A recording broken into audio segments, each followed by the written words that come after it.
Software job, రాత్రైతే దొంగతనాలు. ఇది విశాఖలో ఓ స్టైలిష్ దొంగ దినచర్య.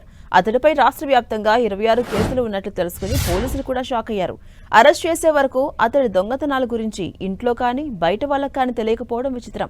విశాఖకు చెందిన మహేష్ రెడ్డి అలియాస్ సన్నీ హైదరాబాద్లో సాఫ్ట్వేర్గా ఉద్యోగం చేస్తున్నాడు. అయితే విలాసాల కోసం చోరీల బాటపట్టాడు. విశాఖపట్నంకు చెందిన మహేష్ రెడ్డి అలియాస్ సన్నీ హైదరాబాద్లోని ప్రముఖ ఐటీ కంపెనీలో ఉద్యోగం చేస్తున్నాడు.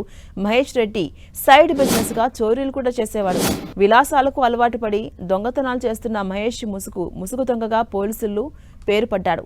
కరడు కట్టిన దొంగ అచ్చి మహేష్ రెడ్డి అలియాస్ సన్నీ చోరీ చేసిన సొత్తుతో BMW కారు కొని షికారులు కొట్టేవాడు. ఇలా విశాఖపట్నంలోనే మహేష్ రెడ్డిపై ఏకంగా 26 చోరీ కేసులున్నాయి. 15 ఏళ్ల వయసులోనే 4 చోరీలు చేసిన మహేష్ రెడ్డి జువైనల్ హోం నుంచి విడుదలయ్యాక మరిన్ని చోరీలు చేయడంతో ఆరుతీరిపోయాడు.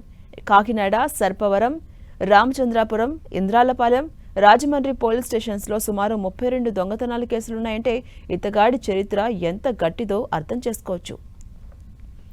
ఇక రాజమండ్రి సెంట్రల్ జైల్లో 14 నెలల శిక్ష అనుభవించిన మహేశ్వర్ రెడ్డి అవకాశం ఉన్నప్పుడల్లా దొంగతనాలు చేసి హైదరాబాద్లో విలాసవంతంగా జీవనం సాగించేవాడు. తాజాగా ఈ సాఫ్ట్వేర్ దొంగని పోలీసులు అరెస్ట్ చేసి 699 గ్రాముల బంగారం, 3 కిలోల వెండి, BMW కారు, ఓ స్కూటీ, నేరానికి వినియోగించిన ఐరన్ రాడ్, టోపీ, మాస్క్ సీజ్ చేసి జైలుకు తరలించారు.